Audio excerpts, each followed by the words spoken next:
మొత్తానికి తెలంగాణలో అయితే ఒక్కసారిగా ఎన్టీఆర్ స్మరణ ఇక నందమూరి తారక రామారావు పేరు మారుమోగింది. ఇక ఎన్టీఆర్ అంటే తెలియని తెలుగు వారు ఉన్నారు. ఇక తెలంగాణలోనైనా ఆంధ్రప్రదేశ్లోనైనా ప్రపంచ వ్యాప్తంగానైనా కానీ తెలంగాణ రాజకీయం అయితే ఒక్కసారిగా ఎన్టీఆర్ చుట్టూ తిరగడం హాట్ టాపిక్ అయింది. రైట్ గా ఇదే అంశానికి సంబంధించి మరింత సమాచారం మా న్యూస్ ఎడిటోరియల్ విజయ్ గారు అందిస్తారు ఫోన్ లైన్లో. విజయ్ గారు నమస్కారం అండి.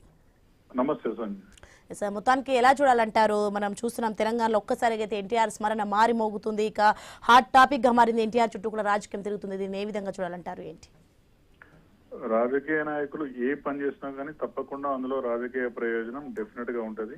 వాళ్ళ రాజకీయ వ్యూహాలకు అనుగుణంగానే వాళ్ళ ప్రయత్నాలు కానీ వాళ్ళ ఈ పనులు కానీ ఉంటాయి.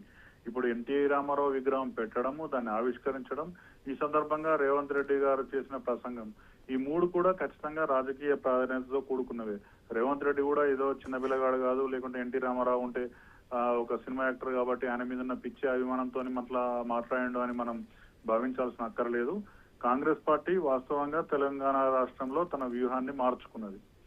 ఎందుకంటే 2018లో తెలుగుదేశం పార్టీతో కలిపి ఆ పార్టీ మహాకూటమిగా ఏర్పడి పోటీ చేస్తే అప్పుడు ఆంధ్ర నాయకులను మళ్ళీ తెలంగాణ మీద రుద్దుతారా అనే ఒక బలమైన వాదాన్ని బీఆర్ఎస్ ముందుకు తేవడంతో మహాకూటమి ఓడిపోయింది.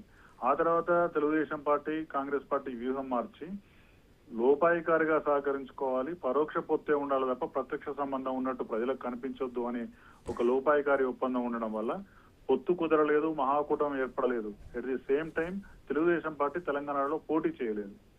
దీన్ని బట్టి మనం అర్థం చేసుకోవచ్చు, రేవంత్ రెడ్డి నాయకత్వంలోని కాంగ్రెస్ పార్టీ తెలంగాణ ప్రాంతంలో ఉన్న తెలుగుదేశం పార్టీ శ్రేణులను, ముఖ్యంగా ఎన్టీ రామారావు, చంద్రబాబు నాయుడుకు సంబంధించిన సామాజిక వర్గాన్ని తన వైపు తిప్పుకునేందుకు మొదటి నుంచి కూడా ప్రయత్నాలు చేసింది. అది ఇప్పుడు ముమ్మరం చేసింది. దీనికి మరొక ప్రత్యేక కారణం ఏంటంటే త్వరలోనే మనకు జిహెచ్ఎంసీ ఎన్నికలు జరగబోతున్నాయి. హైదరాబాద్ లో జరిగే ఈ ఎన్నికల్లో తెలుగుదేశం పార్టీ అభిమానులు, ఆంధ్ర సెటిలర్స్, లేకుంటే ఎన్టీ రామారావుకు సంబంధించిన సామాజిక వర్గం ఓటర్లు కూడా దాదాపు ఒక 50-60 డివిజన్లలో చాలా ప్రధానంగా బలం చూపించే అవకాశం ఉంది. కాబట్టి వాళ్ళందరూ కూడా వన్ సైడ్ గా కాంగ్రెస్ పార్టీకి అనుకూలమైతే అప్పుడు జిహెచ్ఎంసీ మీద కాంగ్రెస్ జెండా ఎగిరివేయడం చాలా ఈజీ అనే విషయాన్ని గ్రహించే తెలుగుదేశం కాంగ్రెస్ పార్టీ ఈ ప్రయత్నం చేసినట్టు మనకు కనిపిస్తుంది. తర్వాత రెండవ పాయింట్ ఏంటంటే ఎన్టీఆర్ కు కేవలం వారి సామాజిక వర్గంలోనే కాకుండా అభిమానులు కూడా ఉన్నారు. స్వయంగా ఎన్టీ రామారావుకు అభిమానులు ఉన్నారు. దాంతో పాటు బీసీలకు ఎక్కువ అవకాశాలు కనిపించిన నాయకుడిగా ఎన్టీఆర్ కి పేరుంది. ఇవన్నీ కూడా ఓన్ చేసుకోవాలి. At the same time TDP పాత క్యాడర్ ను కూడా కాంగ్రెస్ వైపే ఉంచాలి అనే ఒక వ్యూహం ఇందులో కనిపిస్తుంది. ఇంకో ప్రధానమైన విషయం ఏంటంటే సోని, ఈ బాణానికి తిరుగులేదు.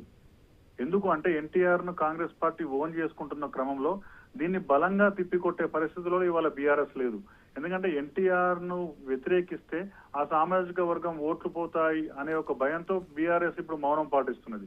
కాబట్టి కాంగ్రెస్ దానికి సీరియస్ స్ట్రాటజిక్ గానే ఎన్టీఆర్ పేరు చెప్పినట్టు మనకు చాలా స్పష్టంగా ఇదేదో అభిమానం కోసమో, పిచ్చి కోసమో, ఇంకా దేనికోసమో కాదు. పూర్తిగా ఇది కాంగ్రెస్ పార్టీ వ్యూహం, రేవంత్ రెడ్డి వ్యూహంగానే మనం చూడాలి. రైట్, థ్యాంక్ యూ విజయ్ గారు.